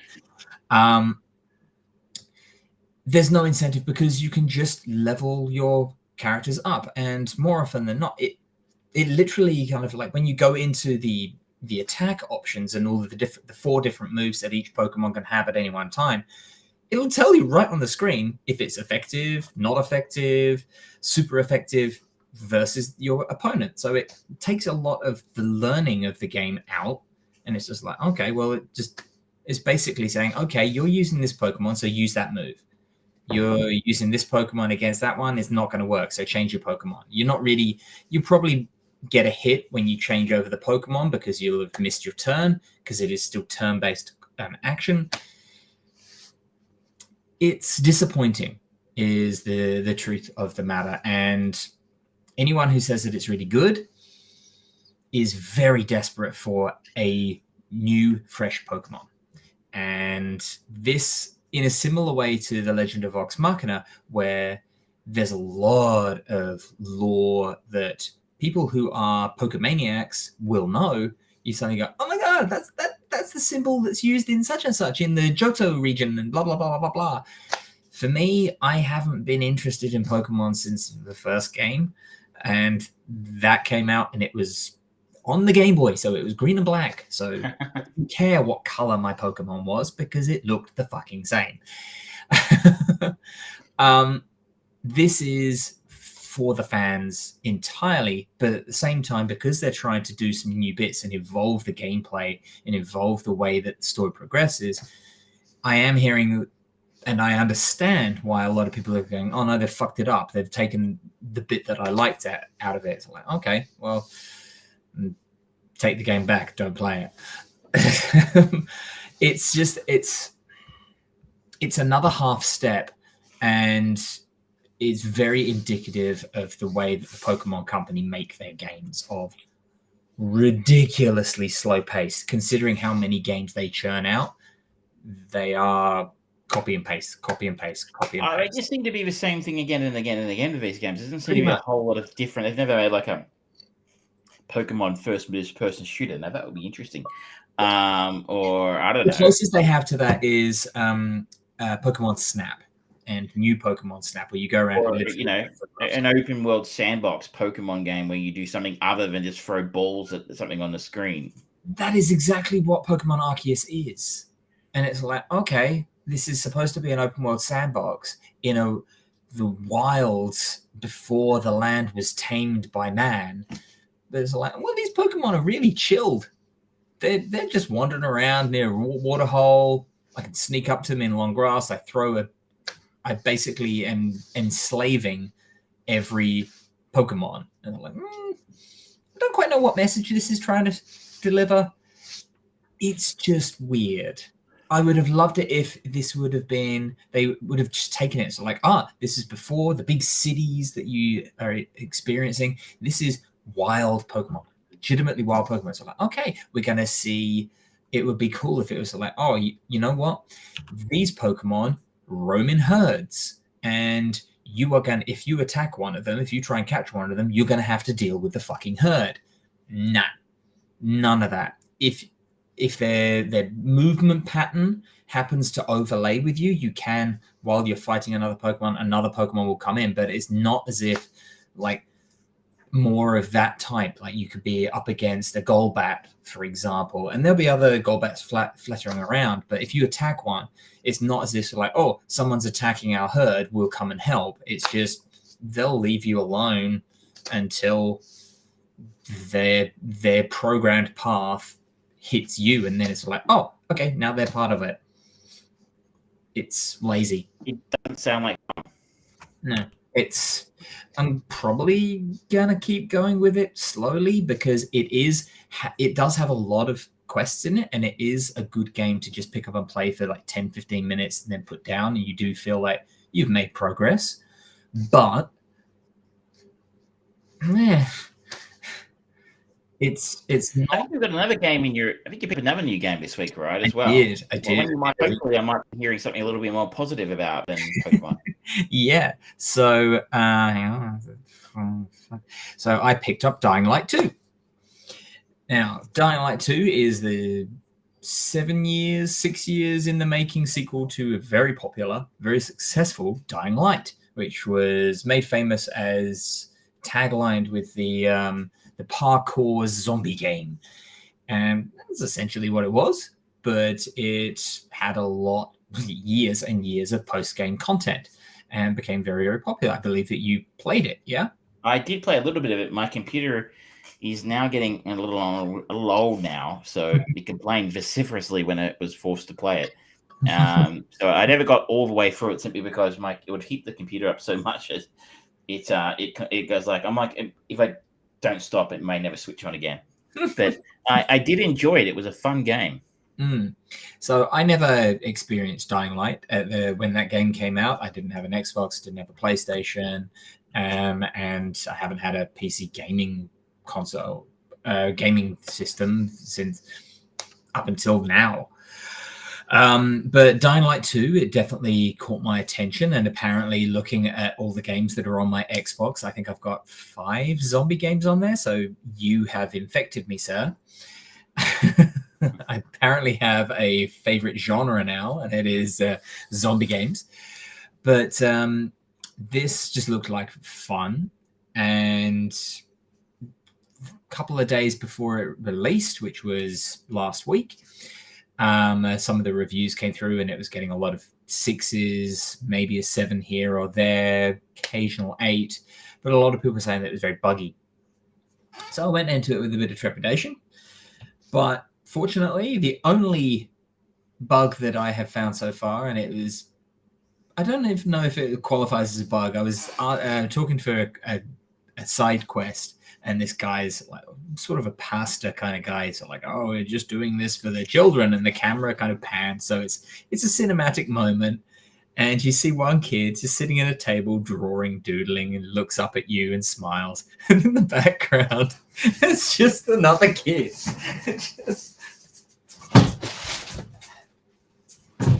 Just walking into the wall repeatedly. And it's just paired with this pastor just saying, yes, these poor kids, they have to deal with so much trouble. It's like, is that actually a character thing of the kid walking into the wall? Is that a programming thing? I don't really know. Yeah, that's probably a bug. Yeah. But the point is there's a level of stupidity to this game. And already, like, I was talking to my personal trainer about it, and he started playing it same as me, and he said, oh, there's this nod at the beginning to the name of the character that you play in Dying Light 1. It's like, oh, okay, I didn't know. So it's curious to see how the 2 games are going to tie up. But you play a character called Aiden. He's a pilgrim, and pilgrims are essentially Kevin Costner's the postman. They are the ones that will run through the wilds of the country between the big cities, essentially doing jobs, whatever needs to be done, sending messages, finding people, all of that sort of stuff. But they are largely disliked. And you start the game out in the wild, and it's your typical tutorial of learning how to do the parkour and registering. Oh, okay, I see a little bit of yellow on that ledge there, so I can use that to shimmy myself up and things like that. So you can read the terrain and do the parkour.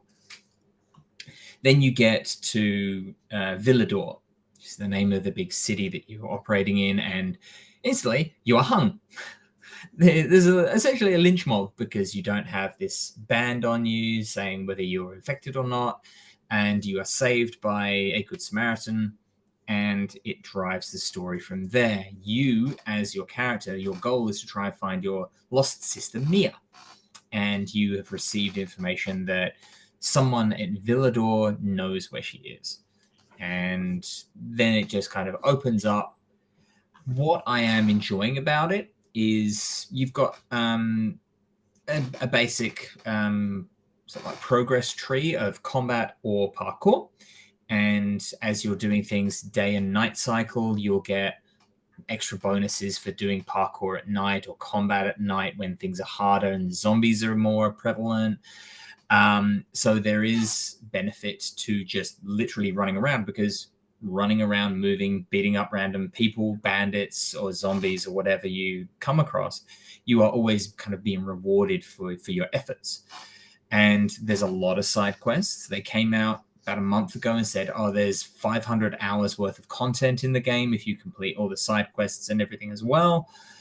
And I am enjoying kind of being distracted in the similar way to The Witcher 3 and to Cyberpunk and those sorts of things, where it's like, I don't really care about the main story. I'm just having fun. And it's the same thing that I had with Titanfall 2.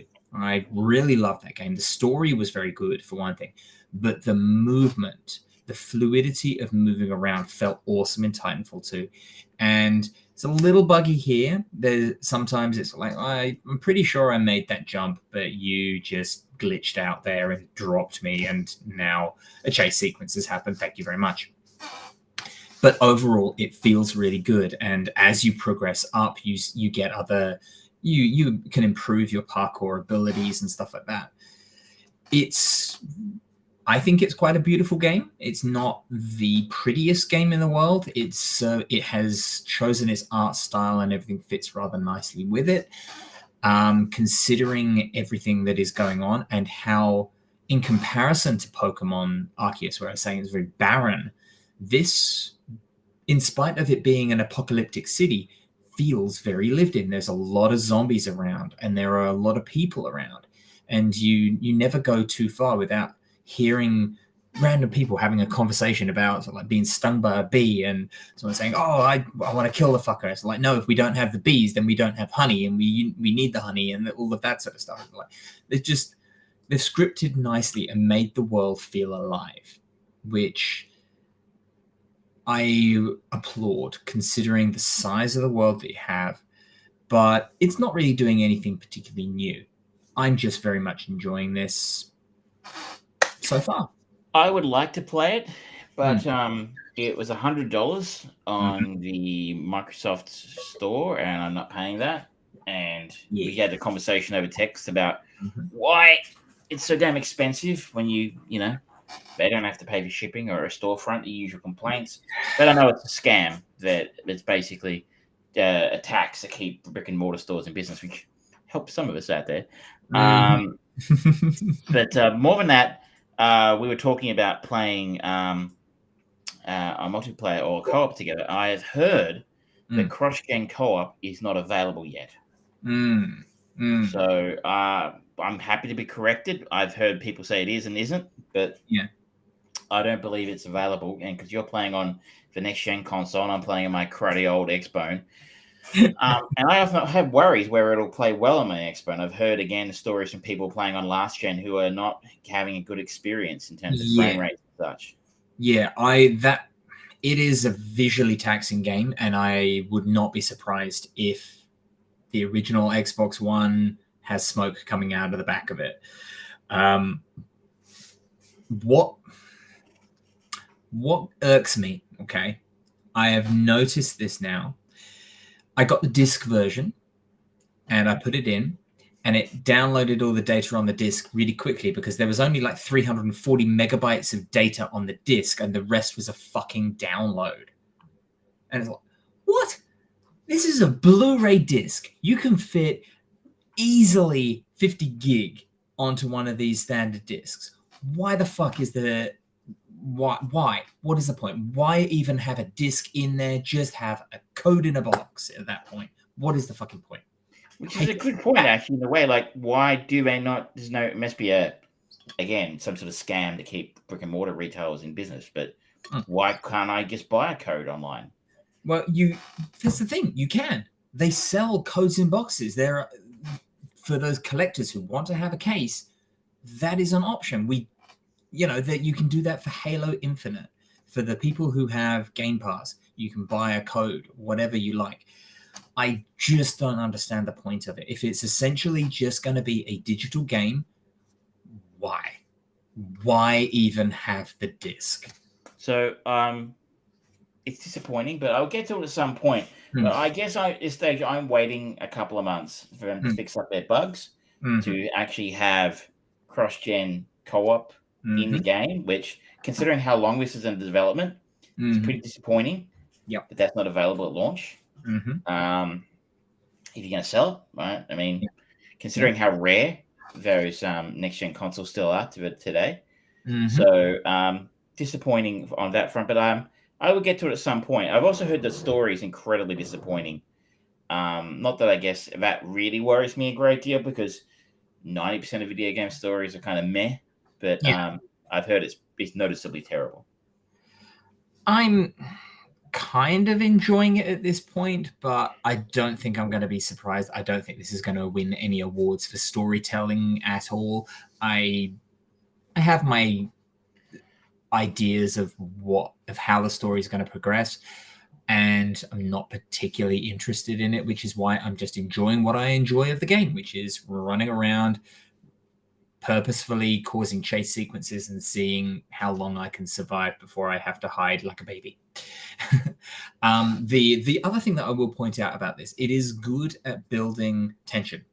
So particularly when you are kind of doing more of a stealth mission and you are slowly but surely going through, because the darkness in some of the buildings at night is pitch black, and you have to navigate your way through sleeping zombies and things like that. And it does genuinely make you feel really nervous and curious, and it balances it nicely because you have your survivor sense, which is just another way of saying a special button so that you can see the bad guys and see all the items that you need to collect.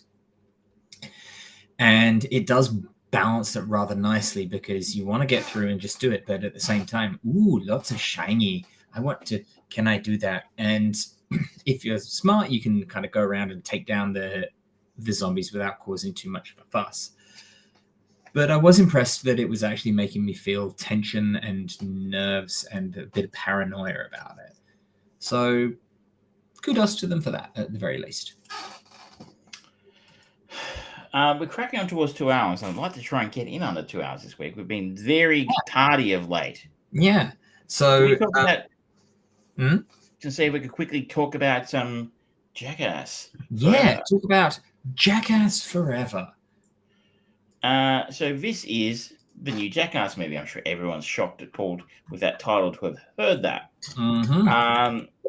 This is the first Jackass movie in 10 years, I was surprised to hear. So I remember seeing Jackass 3 and going, oh, okay, and kind of enjoying it at the time. And wow, that was 10 years ago. Fuck, how long? Where'd they go? I think it's the first Jackass of anything in them. They made a couple of, I think it was Bad Grandpa and a couple of his other things. Yeah, that's right. The first proper Jackass branded product in about 10 years. So those who aren't familiar, maybe if you're very young, I guess, or just very too classy for that kind of entertainment. This Jackass started as a TV show but on MTV about 20 years ago now. I think it was almost exactly 20 years ago now. 2001, I think, maybe 2000. And it was basically a bunch of idiots doing stunts and getting kicked in the balls. About as complex as it gets. Well, it wasn't even that.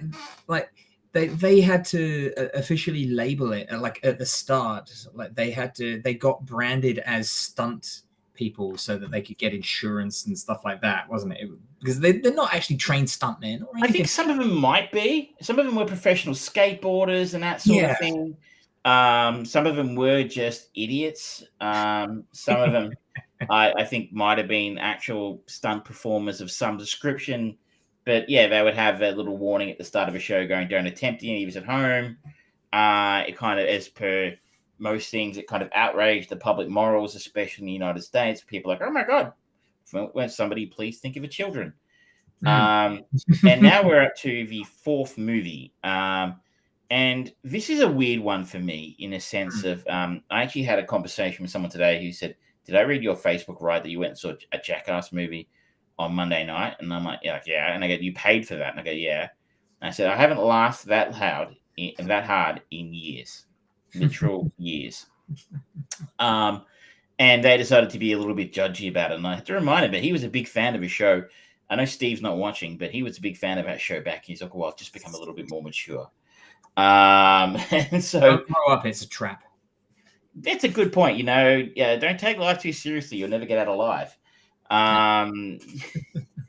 So I can't explain what it is about the TV show, which I used to love, and the movies, which I have enjoyed each and every one, because people who watch the show regularly, or maybe who know me, I'm incredibly picky about comedy. Like film comedies in the last 10 years that have actually been funny, I could count them on two hands.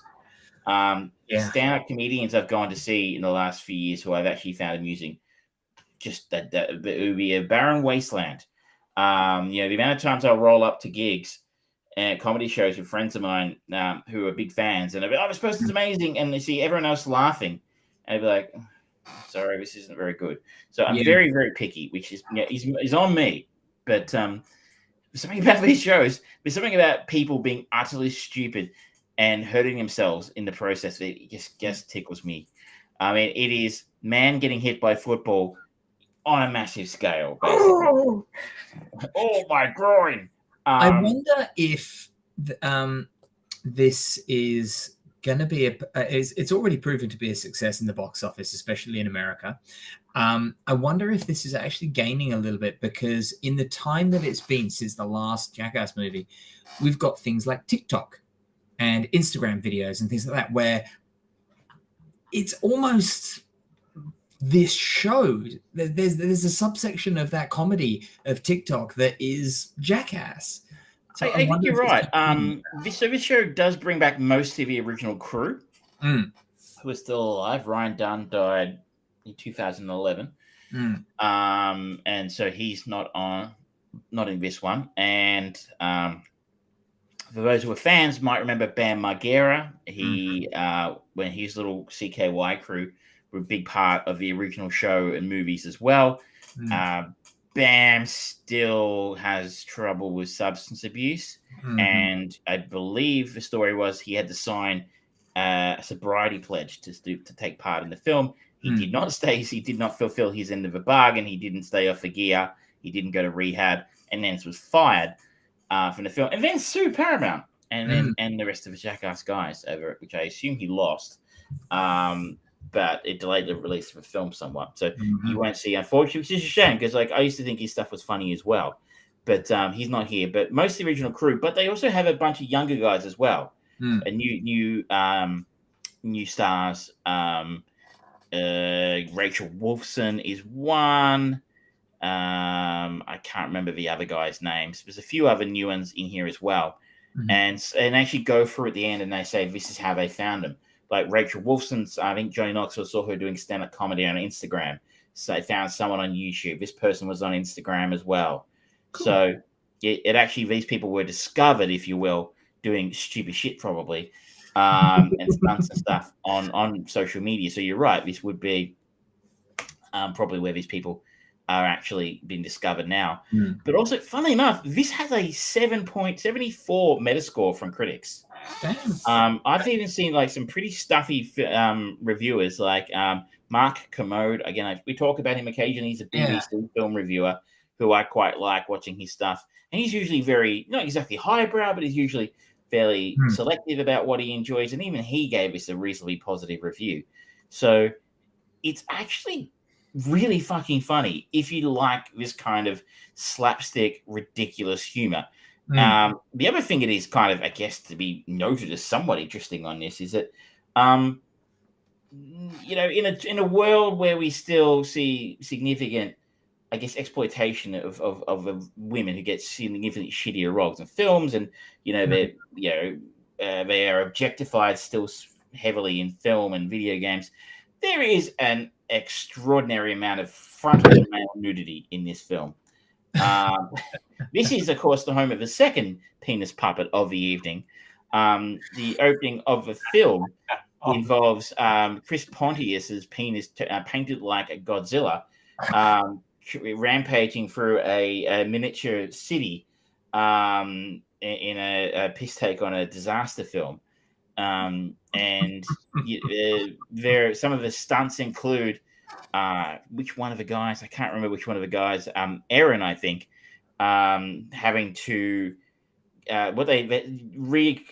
revisiting something they called the cup test, which they did in an earlier movie, I think, which basically involves him wearing what in Australia would be called a box or a protector. The Americans call it a cup. And being hit in the groin both by a heavyweight boxer, MMA fighter, a hockey player with a hockey puck, the world's fastest softball pitcher, and then one of the other Jackass guys with a pogo stick. And I'm sorry, that's just funny. But my favorite sketch was they engineered a situation where they managed to lock some of the crew, the guys, in a room in pairs, and they would lock the door unexpectedly and turn the lights off, and they would be in pitch black.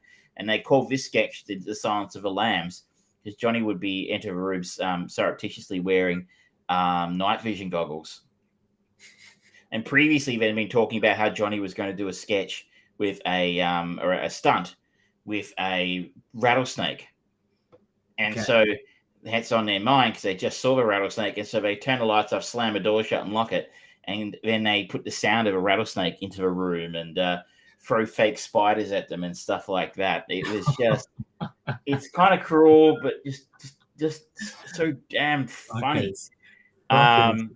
It's really, from people, a sketch where they're dressed as mimes and had to do ridiculous things without making any sound, including licking a taser and kissing a snake. Or Rachel Wolfson in one scene had to get scorpion Botox. Join the dots on what that is. No. There are some fairly well-known cameos in here. We have Machine Gun Kelly, who I understand is a musician of some description. Yes, I and believe interestingly, he also played Tommy in the other Motley Crue thing. Yeah. He's married or will be married or is hooked up with Megan Fox, if I'm not mistaken. Yeah, I think so. We have Spike Jonze. Spike Jonze, the man who made Being John Malkovich, is a producer on this and appears in it himself. Mm-hmm. And a few other. Eric Andre is the other name you'll probably recognize in here, who does in a couple of sketches and wrote some of the scenes. Probably the most entertaining part, or is to sort of show that this isn't bullshit. In one scene, one sketch, Johnny Knoxville performed a magic trick for a bull and literally gets knocked down like a 360 and broke a wrist, broke his ribs, and got a significant bleed on the brain as well.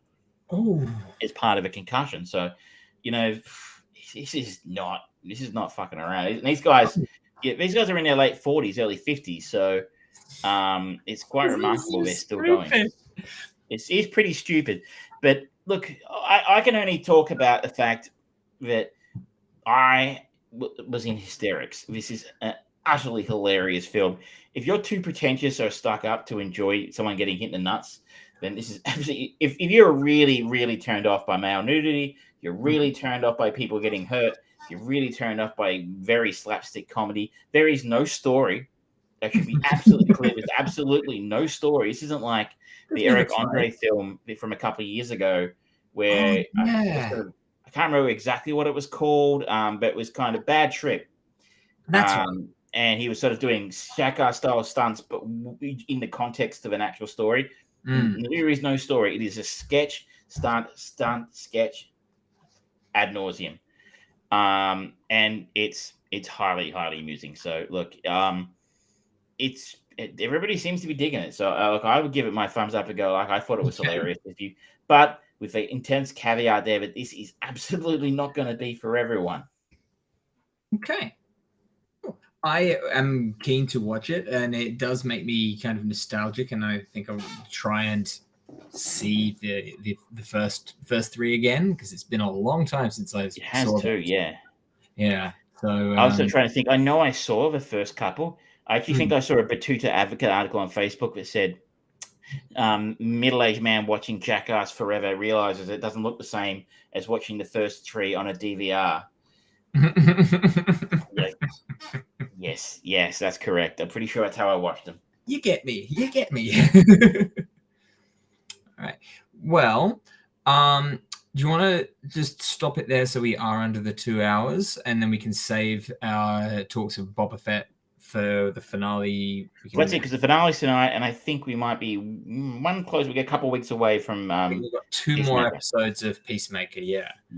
So let's end it there, and we'll do a big Boba blowout. Phrasing.